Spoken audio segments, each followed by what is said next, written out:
So, non-departmental process. I think some folks, or myself, when I was not at the city, was confused about what the heck that name meant. Don't read too much or worry too much about the language non-departmental. In City Hall, as some of you may be familiar with, it just means that these are funds or part of the budget that don't live neatly inside a specific department. And so when you go to the non-departmental section of the city budget, which is a public document that you can all access online right now, you will see lots and lots of lines that are not 501c3 nonprofits who applied for this competitive grant process, but who are receiving funds in that non-departmental way because they are not neatly fitting within a city agency. Does that make sense? But it is our jargon for this competitive grant process. I think a couple things just to emphasize. I think this is sort of an important one, is that we're really trying to advance the city's goals by funding nonprofit organizations that provide critical services and perform critical services that existing agencies and departments, public agencies and departments, don't perform or don't have lack the capacity to perform at a scale that you all might be able to.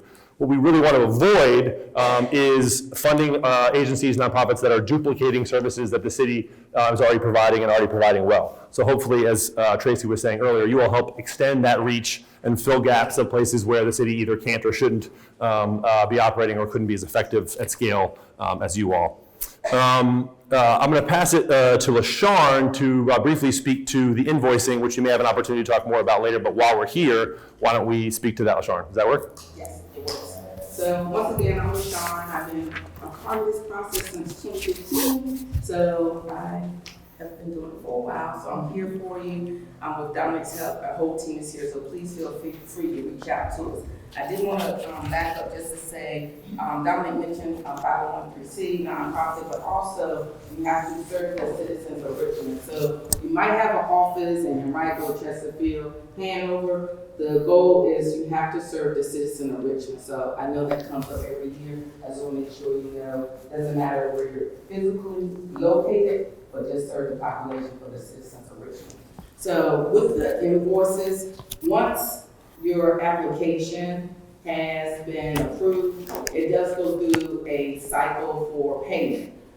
Each year, we have a discussion whether it's going to be a lump sum payment, a quarterly payment, or twice a year. Once you're approved for your grant, we will notify you within the contract process if you're going to be quarterly, monthly, or semi-annually. So it's going to change, so that's why I don't want to say what it's going to be for fiscal year 25, but you will be notified so you can plan accordingly. But we will try to get out contracts as soon as the budget is passed, so you will be able to start spending, sending your contract as soon as we get it started. So that is a change we started this year, and it worked pretty well that we had contracts out in July. And just to reiterate that while there may be changes in terms of how it's been done this year versus how we'll end up doing it next year, depending on how finance administration departments and budgetary planning line up, we will stick to whatever we commit to with you all in the contracts, right? So you don't have to worry about like, oh, we're going to kind of change it up mid-contract. When we are processing these in May, June, and beginning to receive invoices and pay invoices in July, we will be contractually obligated to pay you in the way that is agreed upon by both parties in those contracts. And this year, most agencies are either on a quarterly payment for the larger grants or a single lump sum that's invoiced once at the beginning of the cycle. This year is the way it happened for those smaller grants. Does that make sense? Okay. Okay. Slow us down because we know it. So well, and she goes fast because she knows it. I go fast because it's the only way I know how to talk is super fast. So feel free to slow me down at any point. And again, we can also talk offline. Timeline, let's go to, I guess, next slide. Yes, timeline. Applications are due 4 p.m. I think some people may read that quickly and be like, oh, end of a day on a Friday, it's got to be 5 p.m. or midnight. It's 4 p.m. On Friday, either in person at City Hall where the week of the deadline there will be a Dropbox, or it can be emailed, obviously, as explained here. If for some reason you wanted to deliver it in the Dropbox and couldn't do it the last week, let us know. We'll see about making the accommodation for that. I just want to say, please do not wait to the last minute to submit it electronically. It goes to an email address, and the person receiving it will let you know that's been received. But we had several, in the past, people wait till the last minute, your system crashed, city system crashed, please don't wait till the last minute because it's time stamped, and when we get it after 4 o'clock, it's late. So I would suggest submitting it before 4 p.m., even, the day before. So in the past, we've had a lot, not a lot, but enough issues that the applications didn't get reviewed because you waited until the last minute. If anything, print it out and bring it to City Hall if you think there's going to be an issue. Perfect. Due Friday, 4 p.m. on the 1st. We'll begin reviewing them shortly in the days thereafter. Budget compiles them, sends them to our team. We'll talk a little bit more about the review in a second. Be reviewed in December and January in preparation for the mayor's budget, which will be presented to council usually early March of 2024. But ultimately, council is the one that decides on all aspects of the budget, and so it'll be a council vote. Nothing will be finalized until May. So some of you, if you're following closely, when the mayor releases his proposed budget in March, which will be public on the website, you might see your agency in there. Don't go spending the money quite yet. While I don't think it happens often, it does happen for a number of reasons where a number will get reduced or an application that was recommended will get pulled out because ultimately it's council that will make that final decision. And in the budget, our city's on a fiscal year, July 1 fiscal year. So even if we, as we intend to, have the contracts all negotiated and in place in May, June, in preparation for July 1, we couldn't receive and begin paying an invoice in that FY25 budget until then, which is another thing that really confused me when I started the city. It's like we are now firmly in 2023 talking about a FY25 grant opportunity. But calendar year 24 is when you will receive at least that first payment, July 1, starting as soon as July 1. We've hit on the other pieces. One other piece in terms of that notification, it is our intent this year to notify all applicants whether they were funded or not. However, it is a public document, so if at any point in the process you are curious or haven't received notification, you can go to the city's Budget and Strategic Planning Office website where the budget is available and where the non-departmentals are all listed there. And that's where you could also find not only if you were included, but also who else and what amounts was included. And if you go to the website before it is adopted, it is not final. So some grantees say, oh, I'm in the budget, but it's not adopted, it hasn't been approved, adopted, so they will have a preliminary. Do not use that as like, oh, we got it, we're gonna spend money. So please wait until after the document will say adopted, and then that's the final documentation. So you'll see a couple of versions on the website, but please pull up the one that says adopted. Really quickly, if you are currently a grantee in the FY24 budget, meaning you would have in the last 3 months negotiated likely your contract with us and likely sent your first or only invoice, you can continue filling out the addendum. If you are not currently in the FY24 budget, a grantee, even if you received it a few years ago, you fill out the full application. For those who are using the addendum, it is a little more robust than previous years. We still can't rely on some previously submitted information, but there is a couple more sort of subcomponents to questions that we're asking in that addendum, and I think we're having a conversation internally about how we should use that addendum, if at all, moving forward.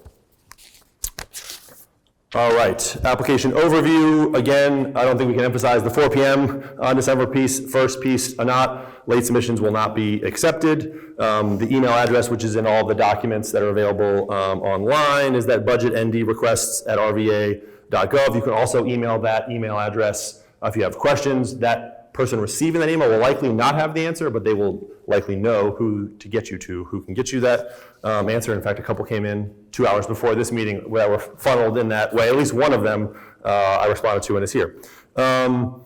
As LaShawn already said, you'll get a response if you submit electronically, and there is a Dropbox available at City Hall.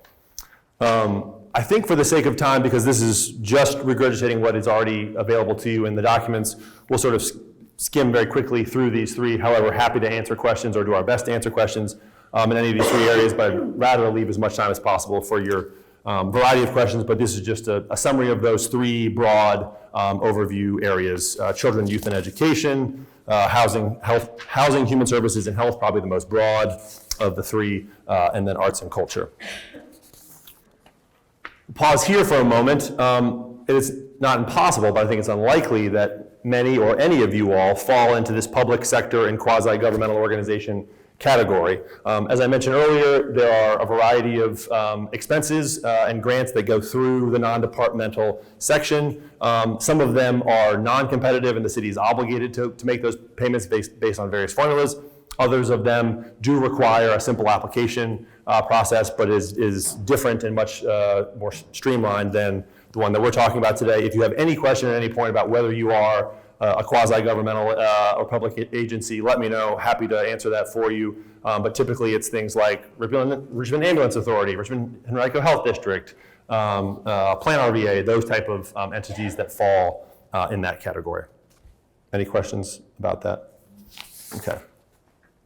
All right, budget. This is a place where there is not technically much new, but some additional resources offered and a little tweak in how we go about it. So this year there is a very simple budget template provided.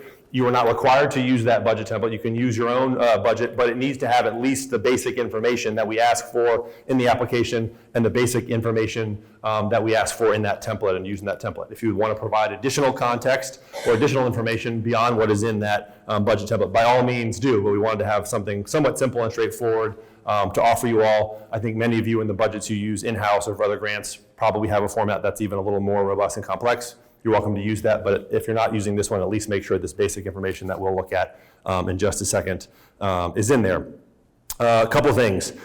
We do ask, as we'll see when we get to the template, for all the project sources committed or anticipated or pending, depending on how you want to frame those, for this project. It doesn't mean you have to have in hand or even 100% committed 100% of your funds for that project to be eligible, but we do want to see the full sources of anticipated sources of funds for the project you're requesting funds for. The city will not be the single funder of a project, nor the single funder of the salaries or personnel costs within that proposal.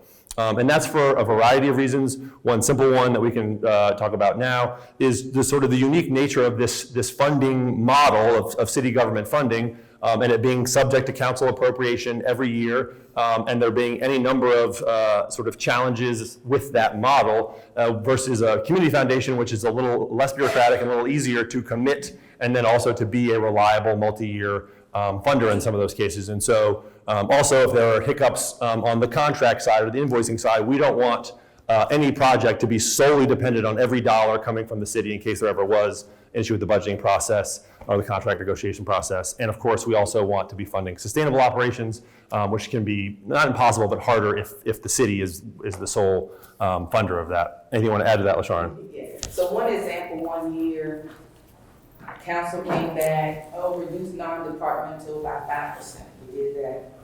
The next time, reduce it by 10%, like 25%. And a lot of organizations, since they depended on our funds, they had to cut positions. So now we're looking, because we don't want anybody to cut positions because, non-departmental funding. If I cut somebody 50,000 and they're down to 10,000, that ruins the program. So the reason we look for other sources of funds is to make sure, hey, you might ask for, let's say, 70,000, the city approves you for 20,000. We need you to be able to still, be sustainable, not rely on this as your sole source of income, because we can't control what's going to be approved. And for organizations to call me to let me know that they had to cut positions, and I'm just like, it's out of my control. So that's why when the reviewers, we look at other sources. So it doesn't mean you list other sources, we're not going to fund you. We want to make sure that we're part of your program, if that makes sense. I would say another piece on top of that also is, for better or worse, the city is not, as a funder, is not set up well to be a sort of like venture funder or a startup funder. They are best set up to fund entities with proven results that we know meet existing priorities and needs within the city. Now, there are some other ways where the city may try to be creative to to help fund sort of new initiatives. That's another piece why I think it's important and why they've historically established that importance, is because everybody here, nobody here is full-time on the non-departmental grant process. It's a tiny part of all of our jobs. We're not full-time professional, philanthropists or grant makers that have a better ability in some cases, not all cases, to work directly with organizations to help see if there's an identified need and help sort of seed or provide startup funds for a new project. Moving to the next slides. These are going to be a little bit challenging to see even on the screen. And so I'm happy to, again, talk offline if folks have additional questions. This is just copy and pasted from the document you're already able to access on the website. But just a snippet of the top and the bottom of the budget template. We're asking for the total project cost, and happy if folks have questions to talk about how you want to define your project, if you will, since I know sometimes a component of a project could be considered a project, or you could define it as the entire project. But we want to know the thing you're asking us for. What is the full project cost? What is the cost specifically that you're asking for the city of Richmond? In prior years, it was suggested that you give us the breakdown of where all your revenue is coming from for each individual expense item. With the new template, we're just looking for the full project. Where are your other expenses? You don't need to tell us who is paying for the other 50% of office supplies this year. And we'll get to that half in just a second. Yes? Sorry, just definitions. Project, as you said, can be many different things. So is this specifically for a project in what you would do during a year, or could an organization, say, apply for operating support for its operations for an entire? It is my understanding that we have not historically funded operating costs. Now, having sat in your seat, I have found creative ways to build those operating costs sometimes into a project, but I think what the city is looking for is a defined project that we can say, these are the services that are being provided with these funds. We're not the only provider of the service of the funds for these defined services. But again, yeah, what that project is can range in terms of what percentage of the organization's function it makes up, if that makes sense. Yeah. LaShawn, you okay with that answer? I am. Okay. Okay, so we want to know how much the project costs, how much you're asking the city for, what are the other sources, whether they be committed or anticipated sources. Again, doesn't have to be, especially given the timeline here, you don't have to have cash on hand, but letting us know, is this been a committed grant or funding source, or is it an anticipated application? And then the total that's expected from other sources. Any questions on that top half? All right. Yes. Just to make sure it suffices. So we would submit our application based off of grants that we've received this year. We are going to continue to apply for those, but some of those deadlines to apply will not be till next year. So Yep. is it safe for us to list that? If it is anticipated, absolutely. I mean, especially given the fact that we're talking about, funds that in theory, in some cases, are being spent as late as June of 25. If you have a good track record with the funding source and we anticipate getting funding for this project in calendar year 24 and 25, yes. Next half. Or did you want to add something, LaShawn? Yes, so I just wanted to say one piece. When you're doing your budget and thinking about your program, if you're asking for $100,000, please make sure your application and documentation supports the $100,000. Because we will look at the budget, might say, I think on the front might say, what are you asking for for example, $100,000. When we're going through the documents, the budget say $20,000. It happens, but so that's why I said, just, be mindful, don't rush through it, make it make sense. Because we have a lot of applicants, they ask, and they might need it, but it's not shown in an application, if that makes sense. So make sure it makes sense. And again, while there will be no penalty for not using this template if you've got an equally good or better template, one of the reasons for offering this year was, I think in the last couple of years, just seeing the wide range of styles of budget that have been submitted, and also sort of like the quality of those budgets. And I think in some cases, organizations really, it being hard for us to make a recommendation to support something based purely on just the confusion or lack of clarity within a budget. So. Okay, the bottom half, we have some built-in suggested categories. for you. We only need the amount that you're requesting from the city for each of those categories. We don't need also who's covering the rest. You're welcome to provide that information if you think it might be helpful context. And then I've given some examples of here what I think is an appropriate level of notes. You could certainly provide more, and in some cases that might be really helpful. But it could be, if need be, pretty straightforward. In this case, we've broken out into two rows here, the two staff salary and benefit related costs. If you wanted to combine those into one as sort of the straightforward template with no added lines looks like, you could, but then you just need to put more in that detail section over here. But for those of you who can't see in the back, this example for tutors, $15,000 being requested from the city, 5 tutors over 100 school days at an average of 2 hours per day, 100% of their time will be dedicated to this particular project. Tutors will be available at no cost to students. I think that's more than enough detail to help us understand that particular cost within the budget. Now, obviously, we hope you're speaking to what those tutors are doing and the impact of that in the full narrative section. For a couple other things, an example, other project costs in the guideline and application document, you'll see some examples of the other categories that might fit into other project costs. You don't need to overthink it too much. But one example was transportation. So in this case, $5,000, transportation reimbursement, average weekly cost of $50 per tutor. I think there was a hand that was maybe starting to emerge over here. No? Okay. Questions about that part of the budget? All right. I know I see nothing bad, but it is important that you improve the budget. And I know it sounds obvious, but we have received applications without a budget. And it's very hard to evaluate your application without a budget.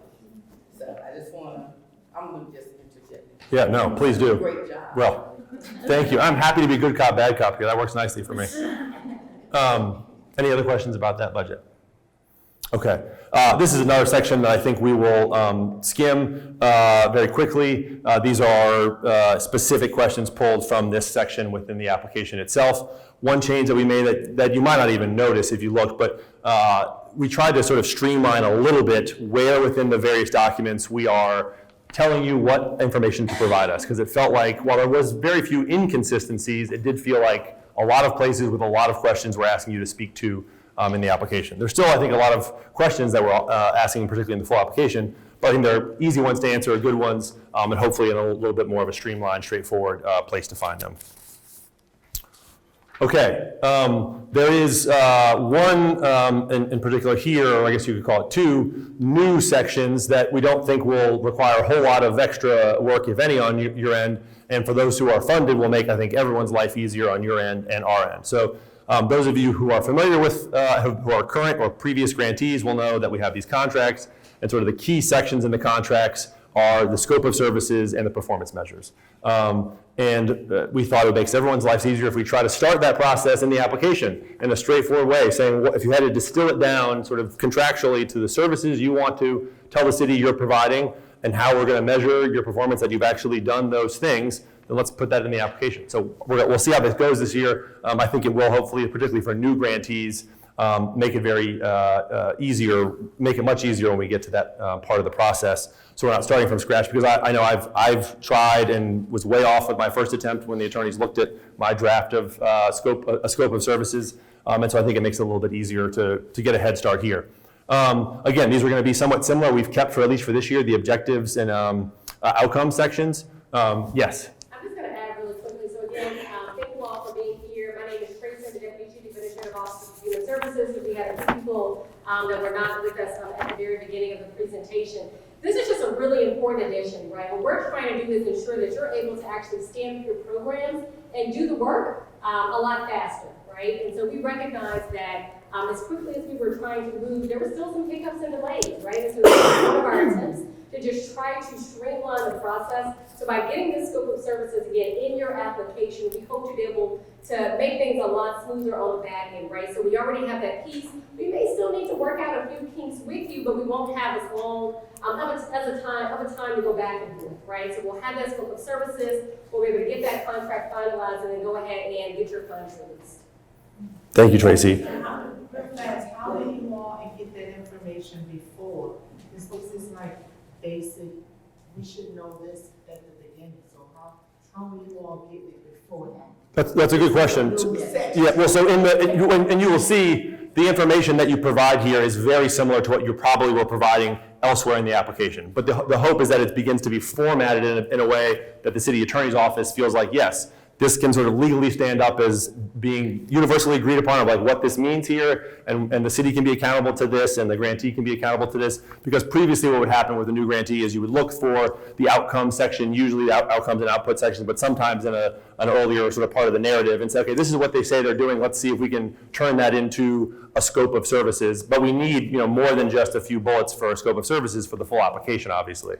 So it is totally fine if this ends up being somewhat redundant and you're just sort of repurposing or reframing a little bit what you're putting in other sections. And as we'll see in a second, sometimes the scope of services and the performance measures themselves can feel very similar, but just framed in slightly different ways. So two examples of services. And again, you can have as many as you want. I think we typically find that 2 to 5 tends to be enough to speak to the services that are being provided. And sometimes it is just one service, which can totally be appropriate. If it's very clear in your application, you make a compelling case, this is the single focus service we're providing, that could be what is put here. But 2 to 5 seems to be typical as what it takes to kind of capture what the nonprofit is doing. And so some examples: provide accessible mental health and substance use services for individuals experiencing homelessness and housing insecurity. And previously, probably what would have happened is we're looking in the narrative for our first pass, or asking the applicant to give us our first attempt, and they're saying, our organization is set up to provide mental health services in an accessible manner, blah, blah, blah, and then we're just trying to reframe it a little bit here. Where hiccups still, of course, could come up, one place is the attorneys looking at this and saying, okay, I don't know what that service is. We need to use some different words to explain that in a way that will be more broadly understandable within sort of a contract setting. Provide direct free civil legal services to low-income families, elderly and disabled people, and other vulnerable residents of the city of Richmond to address homelessness and the threat of being made homeless. That's another example of service. And then the next section, the performance measures. A couple things here. I find that it's often nice and easy to have the performance measures with some specific targets. It's possible to have one that works without a target, depending on the service. But the targets in the context of these contracts are not set up in such a way where, and if you have an attorney that you pass them to, they would back me up on this, that we're going to go claw back your money because you told those we have no ability to come claw back your money because you said you were going to serve 18,000 people and you served 17,000 people. It's to give everyone a general understanding of what our targets are, and for us to be able to measure performance in part for future applications, to say, well, in the past, this group has had a really hard time coming anywhere close to these performance targets, and when we've done our site visit and talked to them, we've never really gotten a great understanding of them. But conversely, because we do know the needs and opportunities in our city are great, and we are trying to reach at some level of scale, we would not encourage you to set a target so unreasonably low that it doesn't make sense that $100,000 is only going to provide pencils for two classrooms, for lack of a better example. Yes, LaShawn. Just to add to it, when Dominique's talking about scope of service, performance measures, and our contracts, once you approve and you have an executed contract, just wanted to say, he mentioned we do site visits. If any time during that period, something has changed, the director left or enrollment went there, like in COVID, we saw everything change. Just call us and we'll, make adjustments, we'll make addendum, we let the attorney know, but let us know, we'll come to the site visit and it's completely different than your contract, then it will be an issue at that point. So let us know ahead of time if there's any changes, but just want to let you know we do site visits, just to make sure you're carrying out the duties of your contract. But if anything changes during that time period, just call and say, hey, this is what has happened, and the city attorney has told us previously, as long as we have it documented, we have it documented, so that will go with your contract as well. Does that make sense? So, in this example from this first performance measure, increase the number of mental health and substance use patient visits from 18,000 to 19,000. For reference, that scope of service that accompanied that was provide accessible mental health and substance use services for individuals experiencing homelessness and housing security. In some cases, what can be appropriate in lieu of these is a performance measure that is as simple as performed the scope of services as described in Section 3. However, that then asks that the scope of services do a lot of work. And the scope of service section then needs to be very clear and detailed and likely have some targets in there. Because what otherwise could happen is we have a very broad service like provide accessible mental health and substance use services. We have a performance measure of perform the services in section 3 as described, and then we don't know if for $100,000 we're serving 1 patient or 100 patients. And I'm not saying this is all about numbers, but we need to have a sense of what the targets are and that they are appropriate relative to the overall investment. Does that make sense? Okay.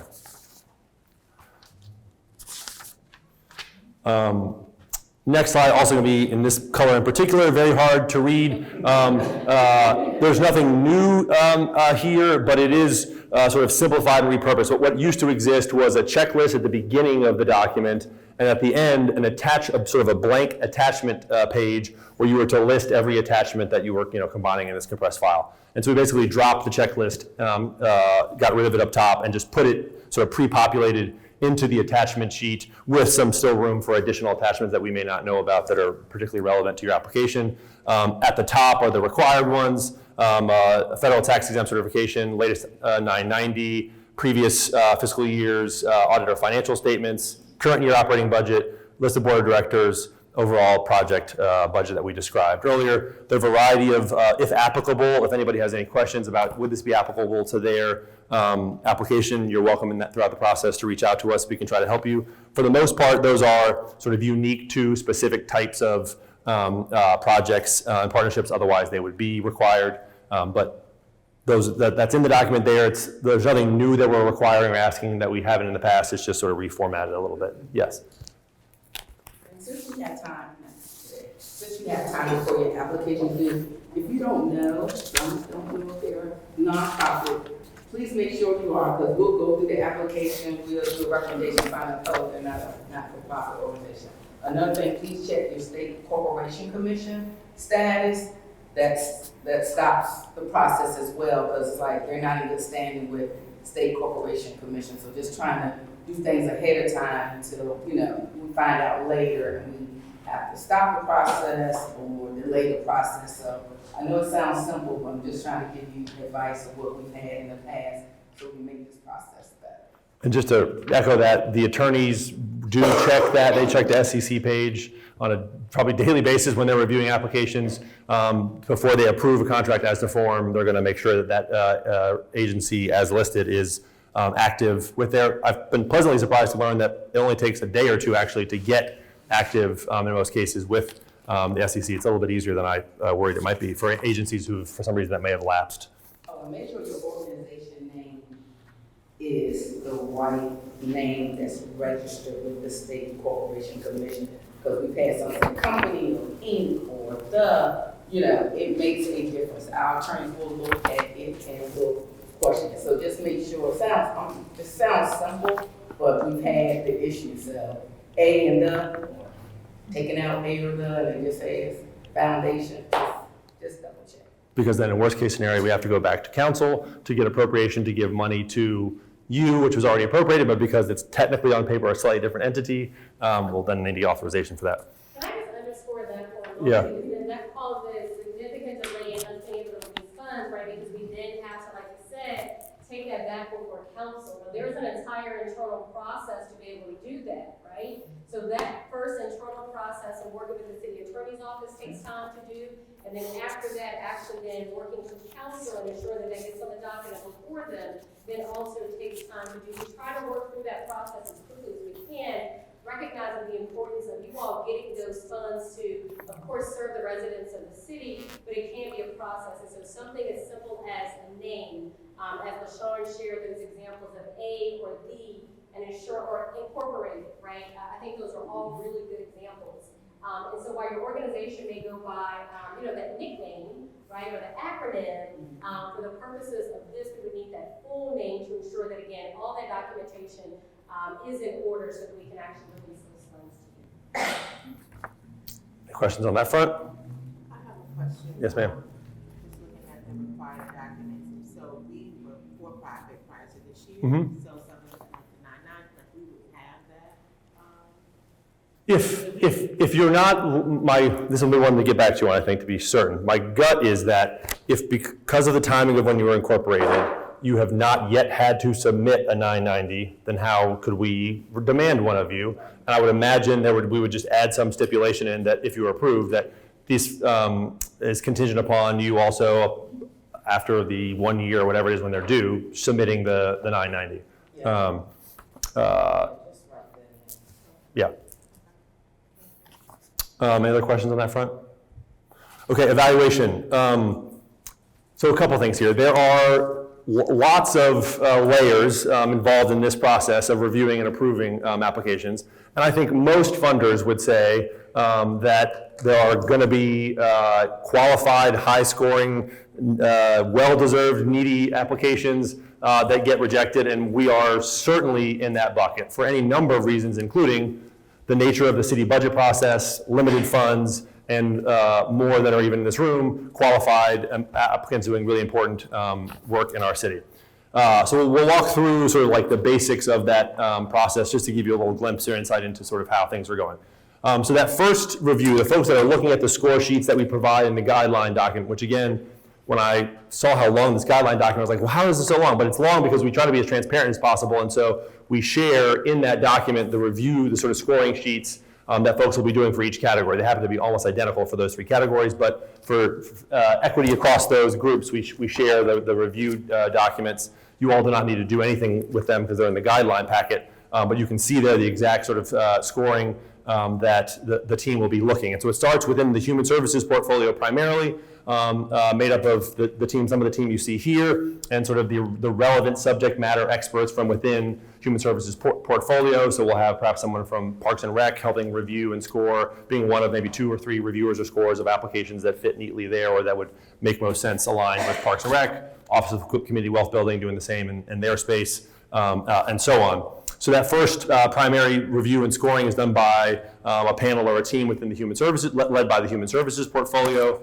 We then make recommendations to administration leadership, and keeping in mind, not just at this level, but throughout the process, there is not a pre-identified bucket of funds where it's like, okay, hey, we have to make decisions about $4 million worth of funds. And that's, again, for a variety of reasons. One being, it can sometimes be the day before the budget, well, legally it couldn't be the day before the budget's passed, but in the coming days and weeks before budget's passed, there may be a significant budget amendment that council wants to get $3 more million for something in the budget, and that $3 million has to come from somewhere, obviously, so how many funds are available is not known to the review team or really to anyone until the final budget is submitted and proposed and then adopted by council. But so we'll do a review and pass that up to administration leadership, who are then reviewing our recommendations and notes and the scores and, as appropriate, the applications themselves. They're then considering that in the broader context of the budget cycle itself, and is this a budget where we're having to make cuts or we've got some surplus, or also they're looking at it with the context of other strategic priorities. Oh yeah, we really do need to be investing more in out-of-school time, and so let's try to get our top 2 or 3 new out-of-school time applicants, for just an example, in this year. Or hey, we know we're going to use some ARPA dollars to fund this project over here, so even though that project scored well, let's try to get this organization here. So they've got the administration leadership is sort of looking at a broader scope, whereas our reviewers are really sort of looking at it in a vacuum and saying, hey, against these guidelines and these scores, how well did this application do? The administration leadership then will make recommendations to the mayor to include in the mayor's proposed budget in March, and then there'll be the budget process back and forth with council before council ultimately by the middle to end of May is legally required to adopt a budget. Otherwise, the mayor's proposed budget becomes the official adopted budget of the city. Questions?